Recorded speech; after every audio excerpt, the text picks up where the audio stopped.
Hello, Storybook Sisters. We are here. What are we talking about today? Boobies! Boobies! Nursing, milk, booby, milk drink, boobies, boo-boo, tiny booby, big booby, floppy booby. Nursing. So I just was here sharing my nursing booby experience. And for all of you that don't know, this is my niecey, Maybe Gravy.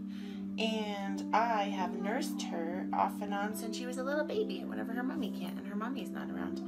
And her mommy has reciprocated the same thing for my babies. I have 3 children. I have a 7-year-old, a 5-year-old, and a now 3-year-old. And crazy me, I'm Shelly, and I have been nursing for 7 years. I have never once not been nursing since I've had babies, which is crazy. Most of my fondest memories are of nursing. I love nursing. It's pretty crazy. Is that too bright? So my boobies have changed a lot since I've been nursing. And since in 7 years of nursing and pumping, and yeah, my nipples have probably doubled, tripled in length. Before I started nursing, my right boob was actually an inverted nipple. It was completely sucked into my body, and I actually thought that I couldn't nurse because I'd heard that people who had cook with Milo. Okay, Maybe's gonna go cook with Milo. They're cooking. So I always thought that people who had inverted nipples actually could not nurse, and I would have given up if it wasn't for my amazing sister who was really just behind me and backed me, and she already had 2 babies and she had had some experience with nursing, so she freaking saved me through my nursing journey. I had a little paper, I just wanted to kind of touch on some points of my nursing. So my whole nursing journey began with June 7 years ago, and I had a pretty rough C-section. If you're interested in seeing, I vlogged about June's birth, and I have 2 different parts to it, and it was just like a really emotional journey, and the only thing that I thought that I knew I could do to kind of rescue our broken kind of bond relationship was just nurse her. So I nursed her, and it freaking hurt so bad. Like the first 3 weeks weren't that bad because I was really doped out on like oxycodone and Vicodin, codeine, not code, is it codeine? Yeah, anything that my doctor midwife recommended to me, I took. In ibuprofen, I took 4 ibuprofen every 6 hours, and I probably did that for, not probably, I did do that for for almost 6 weeks, which is freaking crazy. And I'm not like really I don't really have an addictive personality. I have more of like this obsessive compulsive like OCD. But I don't really have an addicted, but I got really addicted because I got really depressed and I got some really bad postpartum, and postpartum is really rough. So I think for me, nursing kind of really helped me cope with that. So with June, it was about 6 weeks when I was literally like, I thought I was going to die. I was like going to give up because I had this inverted nipple. And every time I would freaking nurse her, it felt like bees stinging and razors slicing open my nipple. And I would say this mantra, and I don't know, nobody told me what to do or what to say, and I just said, I would go, it gets better, it gets better, it gets better, it gets better. And I would say it gets better, and then I would just picture June nursing, and I would close my eyes because I couldn't even watch it because it freaking hurt so bad. But it got better, and my sister saved me, and I had lanolin, I had these icy cool packs that you could put in the microwave where they could be cool. I wore this, actually it's like a nipple trainer, and I don't remember exactly what it was called, but it was this little round thing and it had holes in it, and you would put it in your boobie, on your boobie in between your bra, and it would actually fill up with milk because it would like draw my nipple out, and it was pretty crazy and amazing, and that helped draw my boob out, but my boobs sting, and I don't know, I just stuck with it, and I stuck with it. And then I got pregnant with Milo, and I still nursed June. And then after my boobs were finally used to nursing, and I nursed June, and I was pregnant. Pregnant nursing is crazy, and a lot of people think, and I've heard like a ton of women say like, you can't nurse when you're pregnant. Like, it doesn't work like that. On the contrary, I have nursed through 2 pregnancies, and as you saw, I nursed my baby niece. I'm a little ADD. Just kidding. Maybe I'm a little ADD. But where was I at? So yeah, nursing through pregnancy, it sucks balls. It hurts freaking really bad. it once again like felt like I was like new and freshly nursing babies again. So I just had to stick with it, and I did my same mantra, like, it gets better, it gets better. I love this guy. He's my drawing dummy. And I would say, it gets better, it gets better. Ah, he's fun. And it did get better. And I just kind of got through it, because for me, nursing is like one of my favorite experiences. Like, I love snuggling, and I love love and loving my babies, and it just really like helped me so much.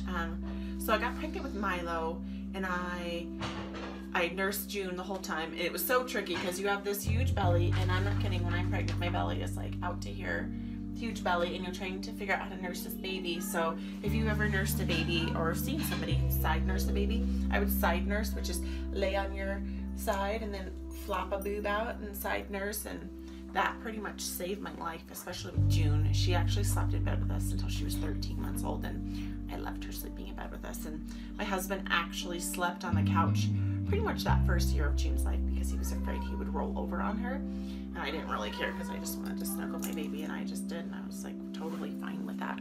So I mean, obviously that like puts some hindering things on my relationship and my sex, which was null and void back then, which is actually picked up and is like roaring in full effect these days. We had to make up for all that lost time, I guess. Sidetrack.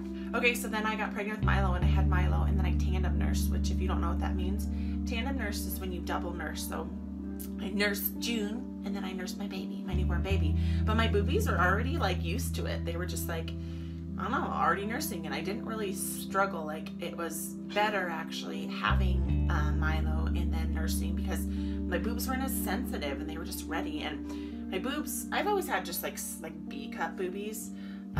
And they just fluctuate, and it's crazy. After every baby, it's like I have a big boob and a small boob and a big boob and a small boob.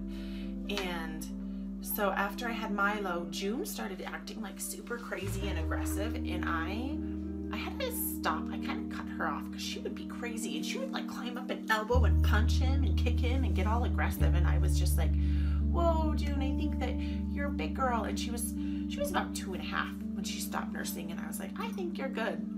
And I know a lot of women think like, I made it to 1, that's great, and I'm done, I hate nursing. I never felt like that. Like, even still, 7 years later, I'm still nursing Jack, who just turned 3, and I feel like I'm gonna nurse him until it just feels right. So, but with June, I was done, and it felt right. It just felt right to stop. Like, it wasn't like, you're 1, you're 2, you're done, you're too big, you're 1 and you don't get a boobie anymore. Like, it wasn't like that. It was just like, I'm done, June, and we just were okay with that. And then so then I nursed Milo, and actually I do hair, and I had a client come in who's an old friend of a friend, and he was telling me how his sister had her baby twins. They were preemies, like really, really early, and they were so early, and they were really sick, and they were tiny. They were like 3 and 4 pound little tiny babies, and he showed me a picture, and my heart just like went out to him. And I've always had this overabundant milk supply. I had a hard time at first, and then it's just been cruising and rolling along, and it's because I always think so positive about milk, and I love nursing, and in my mind, it's just always been this great thing. So he was telling me how she was having a hard time with milk, and that she was getting donor milk from the hospital, and she was getting ready to go home from the hospital, but she was stressing out because she wasn't making enough milk. And nobody ever asked me or said anything to me, but I just thought I would love to pump milk for her. I always just wanted to be like a milk donor. So I started pumping milk, and then I just started texting her, and I literally like had a freezer full of milk for my babies, because I knew I was gonna have to go back to work, and I only worked part-time. I wasn't one of those crazy mamas, which I don't know how you do it if you are one of those crazy mamas who has to work 40 hours a week. I only worked like under 20 hours a week, but I still just had this overabundant supply of frozen milk. So I just started pumping, and we started texting, and she was telling me about her babies and her nursing woes, and I just kind of reached out to her and just said, I have a lot of milk, and if you would like, I would donate some of my milk to you. And of course, she was just like overjoyous. And I actually tried to share on like the La Leche League, which if you don't know what that is, it's just this amazing support group for nursing mommies. And I reached out and just asked if there was other moms who wanted to donate milk. And then of course there were some snappy, bitchy moms like, you have to put your milk through all these tests and blah, blah, blah. I'm like, I'm trying to help somebody. I don't need your negativity. So poo on you. So then I just backed off, and then I just dealt strictly with this friend, and I proceeded to nurse Milo and pump for my friend for 3 months. And I would pump the shit out of my boobies, and I was like fine with it, and I had a lot of time on my hands, and it was when I started first drawing, so I would literally hook my boobies up, and I would one-handed it, and I'd put like Milo down for a nap, and I would draw, and it was just kind of like my therapy. So yeah, I would just do that. And yeah, so I would I pumped for my friend Jen, and then I got exhausted of it, honestly. It was just like, okay, I'm done.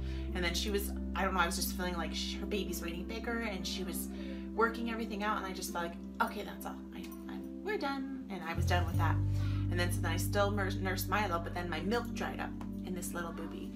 And it just dried up and it went away. But I had a crap ton of milk in this boobie, and I would on and off help my sister nurse her boys, like Finnegan or Stratton, if I watched them for her. And we've always just like, it's like back in the day they used to be called wet nurses. We're like wet sister nurses, and we would nurse each other's babies if we wanted to. So I'm gonna stop and do a part 2 because I'm running up on 12 minutes on part 2, and I want to share more of my nursing journey. So that was kind of like my halfway point. I was like 3 years, so I've still been nursing for 4 more years. So if you want to get a little bit more insight on my nursing journey, I would love to share that with you. So join me back for part 2 of Shelly's 7 years of nursing. Nurse the baby, 7 years. Oh. Hello, welcome my Storybook Sisters. We're here with Jackie, my little sweet Jackie nurser, and I was just kind of going off on my whole vlogging Storybook Sisters. And if you don't have time to tune back in, will you at least give us a thumbs up and subscribe to our channel, because I want to share my stories with you. I love you. We'll see you in 2 minutes.